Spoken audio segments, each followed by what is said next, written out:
أعوذ بالله من الشيطان الرجيم. بسم الله الرحمن الرحيم. إن عدة الشهور عند الله 12 شهرا في كتاب الله يوم خلق السماوات والأرض منها 4 حرم ذلك الدين القيم فلا تظلموا فيهن أنفسكم وقاتلوا المشركين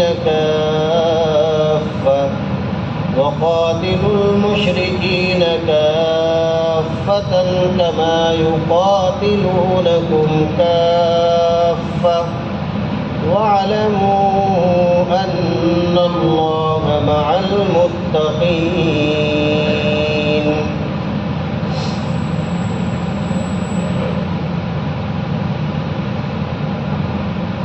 آج محرم الحرام کی 7ویں تاریخ شروع ہو گئی ہے. 3 دن کے بعد 10 محرم الحرام جو یوم عاشوراء کے نام سے مشہور ہے اور جو بڑی ہی برکتوں اور رحمتوں کا دن ہے. اللہ تعالیٰ نے اس آیت شریفہ میں فرمایا کہ مہینوں کی تعداد اسی دن سے جس دن زمین و آسمان کو پیدا کیا گیا 12 رکھی. تمام مہینے اللہ نے بنائے ہیں. ان 12 مہینوں میں سے 4 مہینے بڑے ہی عظمت اور احترام کے مہینے. منہا 4 حرم. اللہ تعالیٰ فرما رہے ہیں کہ ان 12 مہینوں میں سے 4 مہینے بہت ہی احترام کے مہینے اور ان 4 مہینوں کا احترام حضرت ابراہیم اور حضرت اسماعیل علیہ السلام کے زمانے سے عرب کے اندر چلا رہا. اسلام سے پہلے بھی قرآن کریم کے نازل ہونے سے پہلے بھی ان 4 مہینوں کا اہل عرب احترام کرتے تھے، اکرام کرتے تھے. وہ 4 مہینے 3 تو لگاتار ہیں، ذی القعدہ، ذی الحجہ، محرم. ایک تو یہ مہینہ جو چل رہا ہے سال کا پہلا مہینہ اور 12واں مہینہ اور 11واں مہینہ. یہ اسلامی مہینے، اسلامی تاریخ اور قمری حساب اس کا جاننا فرض کفایہ ہے. اگر تمامی مسلمان اس کو چھوڑ دیں گے تو سب گناہگار ہوں. اس کا جاننا فرض کفایہ ہے. ہمیں معلوم ہونا چاہیے قمری حساب میں، قمری تاریخ، قمری مہینہ. چونکہ ہماری بہت سی عبادات ایسی ہیں کہ جن کا تعلق قمری حساب سے، یہ چاند کے حساب سے. اگر ہمیں یہ چاند کے مہینے، چاند کی تاریخ معلوم نہیں ہوگی اور پتہ نہیں ہوگا تو کتنی ہی عبادتوں سے ہم محروم ہو جائیں گے.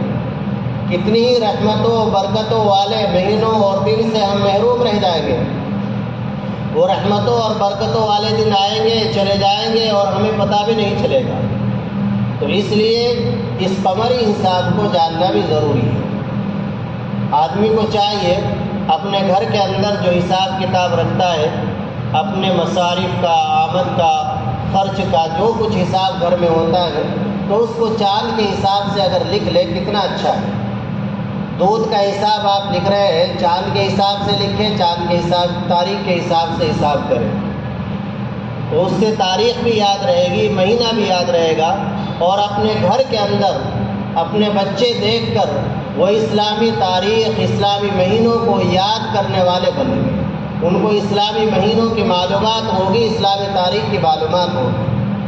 خیر یہ 4 مہینے، 3 مہینے تو ان میں سے لگاتار ہیں اور ایک رجب کا مہینہ ہے. شب برات کے مہینے سے پہلے جو مہینہ ہوتا ہے وہ. یہ 4 مہینے ایسے ہیں کہ پورے عرب کے لوگ ان مہینوں کی تعظیم کرتے تھے، احترام کرتے تھے. یہ مہینے حضرت اسماعیل ابراہیم علیہ السلام کے زمانے سے ہی بڑے امن و امان کے مہینے سمجھے جاتے تھے. ان مہینوں کے اندر کوئی لڑائی نہیں کرتا تھا، کسی طرح کی کوئی قتل و غارت گیری، کسی طرح کی لوٹ ماری سب بند ہو جاتی تھی ان مہینوں میں، اور ان 4 مہینوں کو بہت امن والے شمار کیا جاتا تھا۔ ان میں ہر آدمی اپنے آپ کو بڑا امن اور معمول محسوس کرتا تھا۔ تو یہ اللہ نے پیدا فرمائے، اللہ نے 4 مہینے بنائے۔ اللہ جس کو چاہے، جن مہینوں کو چاہے اپنی رحمت کے لیے، اپنی عبادت کے لیے، برکتوں کے لیے خاص فرما لے۔ اللہ ہی مالک ہے، اللہ ہی کو مکمل اختیار ہے۔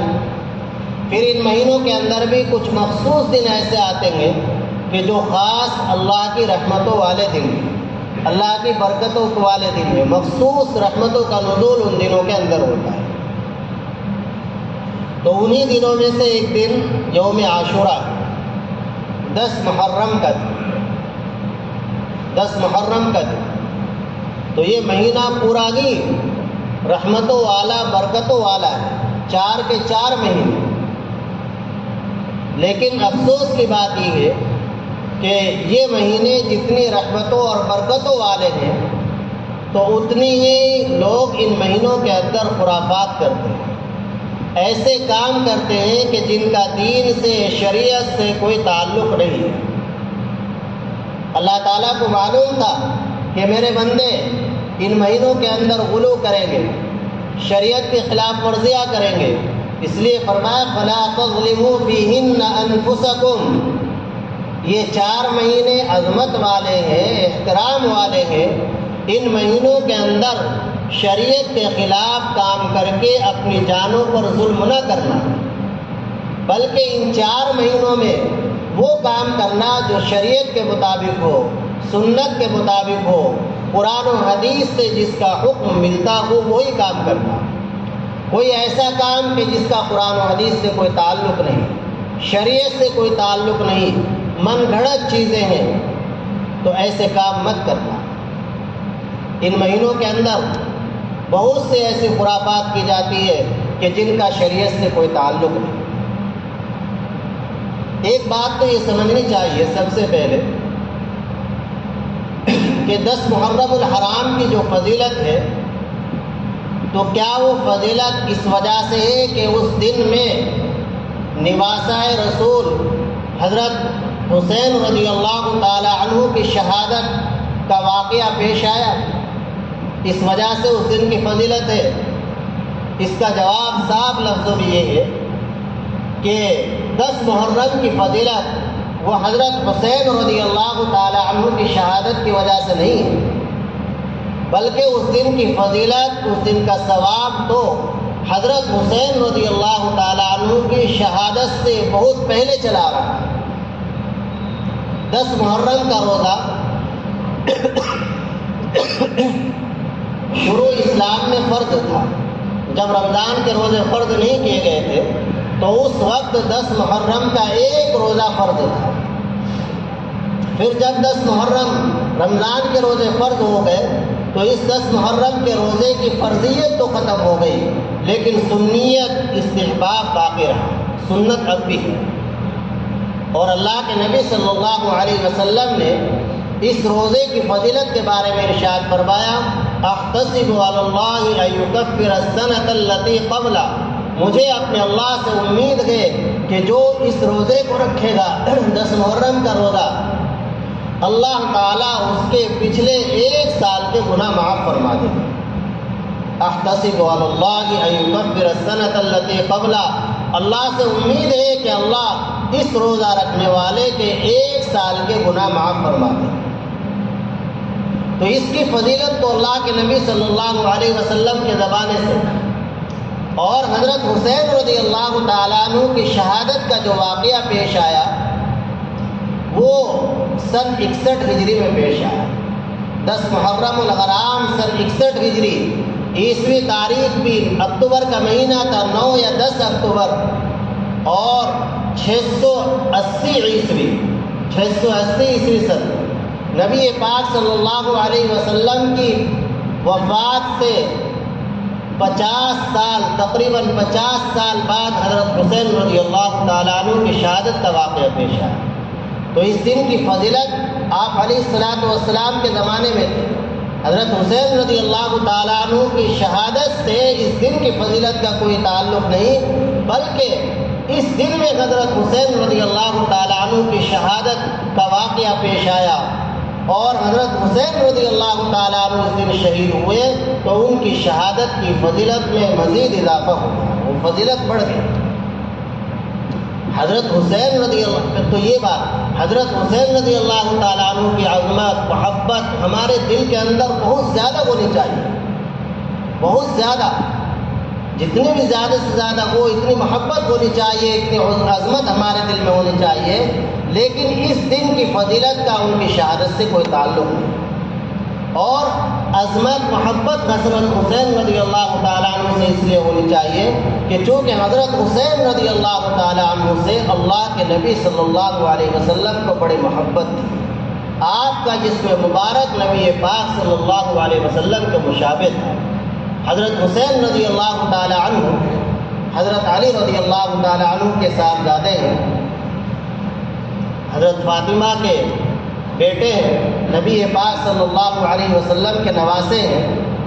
حضرت علی رضی اللہ تعالیٰ عنہ کے 3 بیٹے تھے، حضرت حسن، حضرت حسین اور تیسرے کا نام تھا حضرت محسن رضی اللہ عنہ۔ یہ 3 بیٹے تھے، حسن، حسین، محسن، یہ 3 بیٹے تھے، اور زینب اور ام کلثوم یہ 2 بیٹیاں تھیں۔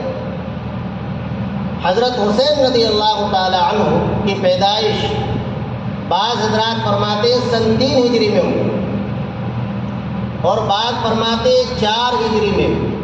حضرت مولانا منظور نعمانی رحمۃ اللہ علیہ کی رائے ہے، وہ فرماتے ہیں کہ حضرت ان کی تحقیق یہ ہے کہ حضرت حسین رضی اللہ تعالیٰ عنہ کی پیدائش سن 5 ہجری میں ہوئی، سن 5 ہجری میں۔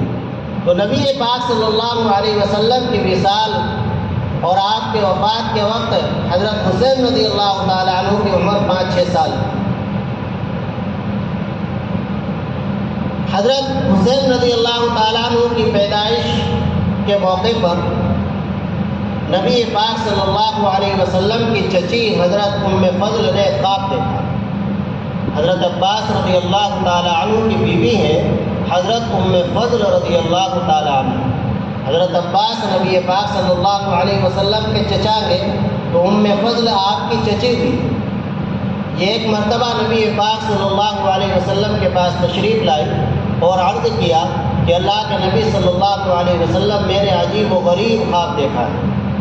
آپ نے فرمایا کیا دیکھا ہے؟ کہ بہت ہی بڑا خواب دیکھا ہے۔ کہ بتاؤ تو کیا خواب دیکھا ہے؟ عرض کیا کہ میں نے خواب میں یہ دیکھا ہے کہ آپ کے جسم مبارک کا ایک ٹکڑا کٹ کر میری گود میں آ گیا۔ میں نے خواب یہ دیکھا ہے کہ آپ کے جسم مبارک کا، آپ کے بدن مبارک سے ایک ٹکڑا جدا ہوا اور وہ میری گود میں آ گیا، میرے پاس آ گیا۔ تو اس سے مجھے بڑے گھبراہٹ ہو رہی۔ تو نبی پاک صلی اللہ علیہ وسلم نے فرمایا کہ اس میں گھبراہٹ کی کوئی بات نہیں، یہ تو اچھا خواب ہے۔ حضرت فاطمہ رضی اللہ عنہا کے یہاں بیٹا ہوگا اور اس بیٹے کو دودھ تم پلاؤ گے، وہ تمہاری گود میں آئے۔ چنانچہ ایسا ہی ہوا۔ کچھ دن بعد حضرت حسین رضی اللہ تعالی عنہ کی پیدائش، ام فضل رضی اللہ تعالی عنہ نے ان کو دودھ پلایا۔ حضرت حسین رضی اللہ تعالی عنہ کی جب پیدائش ہوئی، نبی پاک صلی اللہ علیہ وسلم تشریف لے گئے۔ آپ نے اپنے ہاتھ سے حضرت حسین رضی اللہ تعالیٰ عنہ کو گھٹی پلائی، تحریک کی، اور آپ علیہ الصلوۃ والسلام نے حسین نام رکھا۔ حضرت علی رضی اللہ تعالیٰ عنہ اپنے بیٹوں کے نام حرب رکھ رہے تھے، لڑائی، حرب کے معنی لڑائی، جنگ۔ تو حضرت نبی پاک صلی اللہ علیہ وسلم نے فرمایا کہ نہیں، حسن نام، حسین نام، محسن نام، یہ نام رکھا۔ تو آپ علیہ الصلوۃ والسلام نے، اس سے ایک بات یہ بھی معلوم ہوتی ہے، ایک سبق ہمارے معاشرے کے اندر جو ہے کہ ہم شرم حیا محسوس کرتے ہیں بچی کے یہاں جانے میں، نواسے کو دیکھنے میں، یہ سب چیزیں نہ ہونی چاہیے۔ اللہ کے نبی صلی اللہ علیہ وسلم سے بڑا کوئی حیا نہیں ہو سکتا۔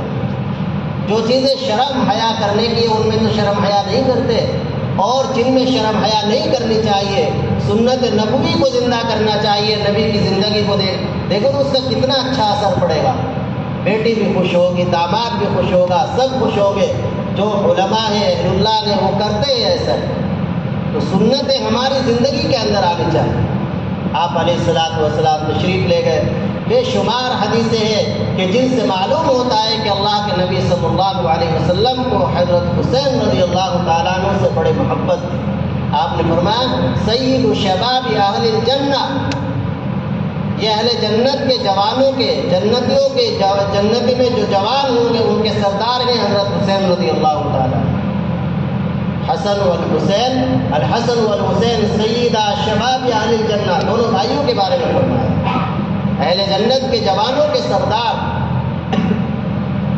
نبی پاک صلی اللہ علیہ وسلم خطبہ دے رہے ہیں، حضرت حسن حسین سامنے سے آ گئے، آپ نے خطبہ روک کر ان کو گود میں اٹھا دیا، اپنے سامنے بٹھا دیا اور فرمایا انما اموالکم اولادکم فتنہ۔ اللہ نے صحیح فرمایا ہے کہ مال اور اولاد فتنہ ہے، آدمی ان کے محبت میں آ ہی جاتا ہے۔ نبی پاک صلی اللہ علیہ وسلم کبھی اپنے کندھوں پر بٹھاتے، کبھی اپنے پشت پر بٹھاتے، یہ حضرت ان کو لے کر نماز تک پڑھ لیتے۔ یہ لگاؤ محبت نبی پاک صلی اللہ علیہ وسلم کی حضرت حسن اور حسین سے تھی۔ ہمیں بھی حضرت حسن اور حسین سے خوب محبت ہونی چاہیے، ہمارے دل کے اندر ان کی خوب عظمت ہونی چاہیے۔ حضرات صحابہ کرام رضی اللہ تعالی عنہم بھی باوجود اس کے کہ یہ کم سن تھے، تھوڑی عمر کے بچے تھے، لیکن تقریباً تمام صحابہ، حضرت عمر، حضرت ابو بکر، حضرت عثمان رضی اللہ عنہ، حضرت معاویہ رضی اللہ تعالی عنہ، تمام جلیل القدر صحابہ ان دونوں بچوں کا، حضرت حسن اور حسین کا بڑا اکرام اور احترام فرماتے تھے۔ بڑے ہدایہ حضرت معاویہ رضی اللہ تعالی عنہ کے بارے میں تقریباً 2 لاکھ درہم، 2 لاکھ درہم کا ہدیہ حضرت حسین رضی اللہ تعالی عنہ کی خدمت میں پیش کر۔ کیوں؟ اس لیے کہ انہوں نے آقا نبی کریم صلی اللہ علیہ وسلم کو دیکھا تھا کہ آپ علیہ الصلوۃ والسلام کو ان سے محبت تھی۔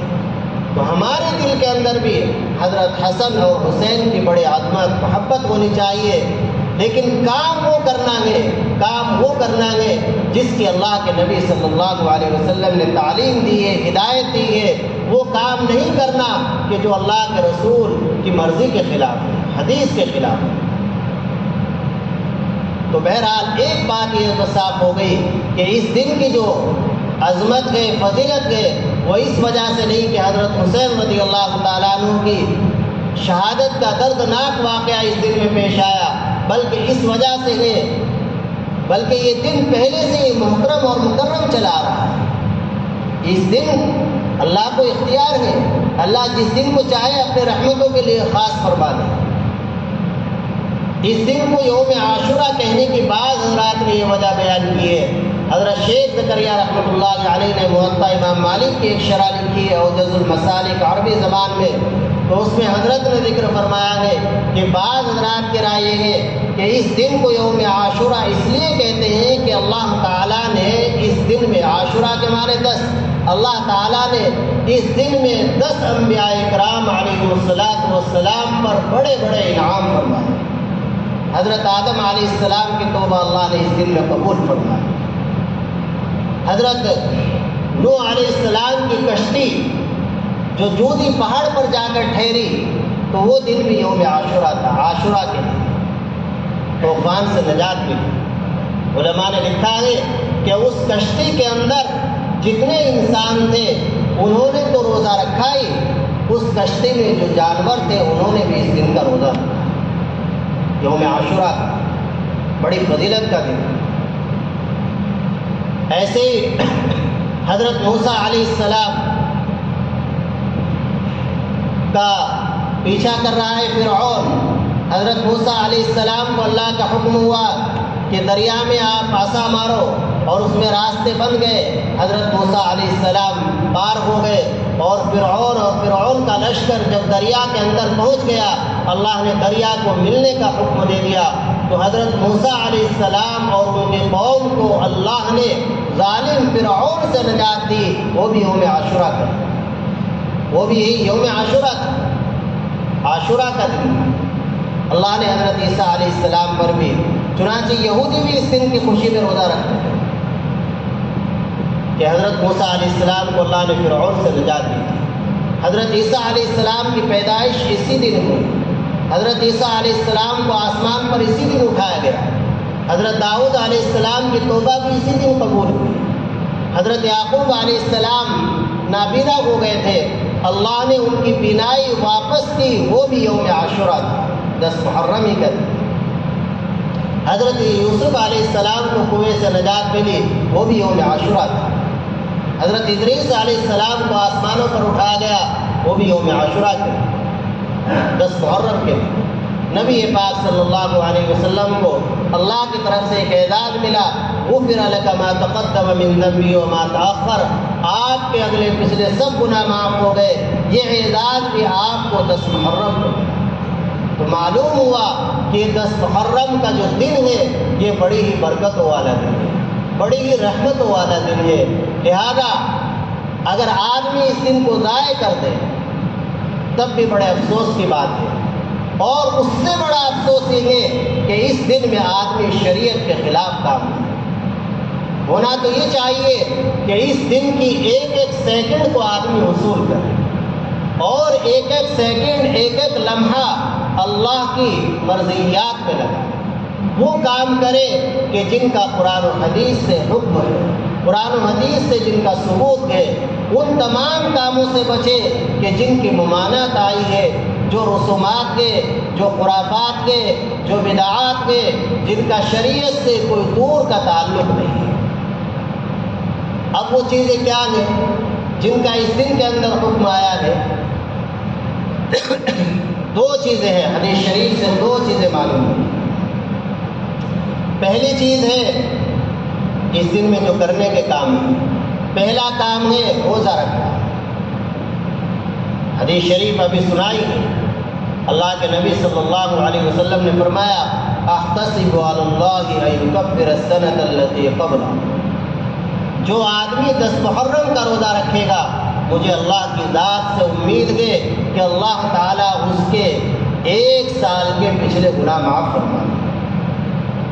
نبی پاک صلی اللہ علیہ وسلم کو معلوم ہوا کہ اس دن کا روزہ یہودی بھی رکھتے ہیں. آپ علیہ الصلوۃ والسلام نے معلوم کیا کہ یہودی اس دن کا روزہ کیوں رکھتے ہیں. یہودیوں نے بتلایا کہ اس لیے رکھتے ہیں کہ اللہ نے حضرت موسیٰ علیہ السلام کو، ہمارے پیغمبر کو، اس دن میں فرعون جیسے ظالم سے نجات دی تھی، اس لیے ہم اس دن کا روزہ رکھتے ہیں. اللہ کے نبی صلی اللہ علیہ وسلم نے فرمایا خالف الیہود والمشرکین، یہود کی مخالفت کرو، مشرکین کی مخالفت کرو. تمہیں اللہ نے اسلام کی دولت سے نوازا ہے، تمہارا ہر کام، تمہارا طور و طریق، رہن سہن سب اسلامی تقاضوں کے مطابق ہو، تمہاری عبادات اسلامی طریقوں کے مطابق ہو، تمہارا لباس سب اسلامی طریقوں کے مطابق ہو. لہذا چونکہ یہ روزہ یہودی بھی رکھتے ہیں تو ایک طرح سے عبادات میں ہم کو ان یہودیوں سے مشابہت ہو رہی ہے. اگر آئندہ سال میں زندہ رہا تو اس روزے کے ساتھ ایک روزہ اور ملا ہوگا. لیکن آئندہ سال محرم آنے سے پہلے ہی نبی پاک صلی اللہ علیہ وسلم کا وصال ہو گیا اور آپ علیہ الصلوۃ والسلام ایک ہی روزہ رکھ پائے. لیکن بہرحال آپ کی خواہش تھی کہ اس روزے کے ساتھ ایک روزہ اور ملاؤ، اس لیے علماء نے لکھا ہے کہ مستحب یہ ہے، اعلیٰ درجہ تو یہ ہے کہ آدمی 3 روزے رکھ لے، 9، 10، 11، اور دوسرا درجہ یہ ہے کہ 2 روزے رکھ لے، 9، 10 یا 10، 11، اور یہ ادنا درجہ ہے کہ ایک ہی روزہ رکھے. بعض علماء نے اس کو مکروہ تنزیہی کہا ہے کیونکہ اس میں یہود کے ساتھ مخالفت لازم آتی ہے، اور آپ علیہ الصلوۃ والسلام نے جس چیز کی خواہش فرمائی تھی یہ اس کے مطابق نہیں ہے. آپ کی خواہش یہ تھی کہ 2 روزے رکھو تو امت بھی 2 ہی روزے رکھے. تو ایک کام تو یہ کہ 2 روزے رکھو، 9 10 کا یا 10 11 کا۔ اور دوسرا کام، دوسری چیز جو حدیث شریف سے معلوم ہوتی ہے اس دن کے بارے میں، وہ ہے اہل و عیال پر کچھ وسعت کا معاملہ کرنا، فراخی کا معاملہ کرنا، کھانے پینے میں، پہننے میں کچھ اچھی چیزیں کرنا اور اچھا بنا لینا، اچھا کھا لینا، اچھا کھلا دینا۔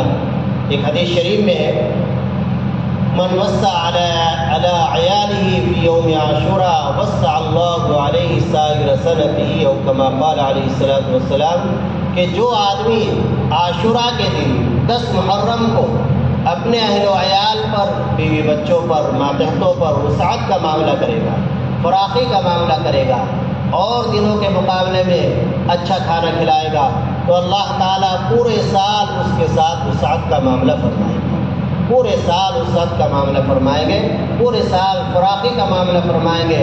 سفیان ابن عیینہ رحمہ اللہ ایک محدث ہے، فرماتے ہیں کہ میں نے اس کا 50 سال تک تجربہ کیا کہ میں نے فراخی کی 10 محرم کو، اللہ نے پورے سال میرے ساتھ فراخی کا معاملہ فرمایا۔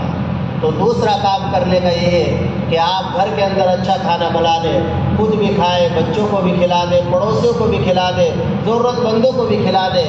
آپ کے کارخانے میں کام کرنے والے لوگ ہیں، آپ ان کے لیے اچھا کھانا بنوا دیں، اور آپ کے ماتحت جو لوگ ہیں ان کے لیے اچھا کھانا بنوا دیں۔ اس چیز کا ایک ثبوت ملتا ہے، محدثین نے تجربہ بھی کیا ہے۔ اب یہاں ایک سوال یہ ہو سکتا ہے کہ ایک طرف تو حدیث شریف میں روزے کا حکم ہے اس دن، اور دوسری طرف فراخی کا معاملہ ہے، فراخی کریں تو روزے کی حالت میں اچھا کھانا کیسے ہوگا؟ روزہ رکھیں گے اچھا کھائیں گے؟ تو اس کے علماء نے مختلف جواب دیے ہیں۔ ایک جواب یہ دیا ہے کہ اصل میں 10 محرم شروع ہو جاتا ہے رات سے، رات دن کے تابع، اسلامی تاریخ کے اعتبار سے رات پہلے آتی ہے، دن بعد میں آتا ہے۔ تو 10 محرم کی رات میں خوب کھائے، کھلائے پلائے۔ اور دوسرا جواب یہ دیا ہے کہ فراخی کرنے سے مراد یہ کہ حالت روزے کی حالت میں خوب کھانا بنا لے، پھل لے آئے، تیاری کر لے، اور روزے کے وقت افطار کر لے، تو افطار میں فراخی کرے تب بھی فراخی ہو جائے گی۔ اور تیسرا جواب یہ ہے کہ ان بچوں کو اچھی طرح کھلا پلا دے جو بچے روزے دار نہیں ہیں، جو چھوٹے بچے ہیں، تو دونوں چیزوں پر عمل ہو جائے گا۔ بہرحال روزہ رکھیں، اچھا کھانا بنائیں۔ اچھے کھانے میں یہ ضروری نہیں ہے کہ آپ کھچڑا ہی بنائیں، اب یہ سب بدعتیں آ جاتی ہیں۔ تو یہ 2 کام تو کرنے کے ہیں، پہلا کام کرنے کا ہے روزہ رکھنا ہے 2 روزے، اور دوسرا کام یہ کہ اور دنوں کے مقابلے میں گھر پر کچھ اچھا کھانا بنا لینا ہے، خود بھی کھائے، بیوی بچوں کو بھی کھلائے، اپنے ماتحتوں کو کھلائے۔ اب کچھ کام ہوئے جو نہیں کرنے، محرم میں کچھ کام ہوئے جو نہیں کرنے، زیادہ تر کام نہ کرنے کے ہیں جن کو لوگ کر رہے ہیں۔ شیعہ جو کچھ کرتے ہیں وہ اپنے مذہب کے مطابق کرتے ہیں، ہمارے مذہب سے، مذہب اسلام سے اور قرآن و حدیث سے اس کا کوئی کہیں تعلق نہیں۔ تازیہ نکالنا، ماتم کرنا، کوئی کہیں تعلق نہیں۔ سوگ منانا، سوگ جو ہے 3 دن تک، زیادہ سے زیادہ 4 مہینے 10 دن تک سوگ کی حد وہ بیوی کے لیے، اس سے زیادہ کوئی حد، کوئی مطلب ہی نہیں ہے سوگ منانے کا، ماتم نکالنے کا، ایسا کوئی شریعت نہیں۔ کسی صحابی نے یہ کام کیا ہو دکھاؤ؟ صحابہ ہم سے زیادہ، میں نے ابھی عرض کیا صحابہ کتنے عاشق تھے، حضرت حسن اور حسین رضی اللہ تعالی عنہما، ان پر وہ اپنی جان قربان کرنے کے لیے تیار تھے۔ حضرت ابن عمر رضی اللہ تعالی عنہ سے ایک عراقی شخص نے معلوم کر لیا کہ اگر کوئی آدمی مچھر کو مار دے تو کیا جرمانہ ہے۔ حضرت ابن عمر رضی اللہ عنہما نے معلوم کیا تم کہاں کے ہو؟ کہنے لگا عراق کا ہوں۔ فرمایا شرم نہیں آتی؟ مچھر مارنے کا حکم معلوم کرتے ہو، اور تم نے جب حضرت نبی کریم صلی اللہ علیہ وسلم کے نواسے حسین رضی اللہ تعالیٰ عنہ کو شہید کیا تھا وہ بھی تمہیں یاد ہے۔ کربلا عراق میں ہی ہے، عراق کا علاقہ ہے، تو اس کی طرف۔ تو اگر صحابہ کے یہاں اس کی کوئی حیثیت وقت ہوتی تعزیے کی، ماتم کی، تو وہ ضرور کرتے، وہ چوکتے نہیں۔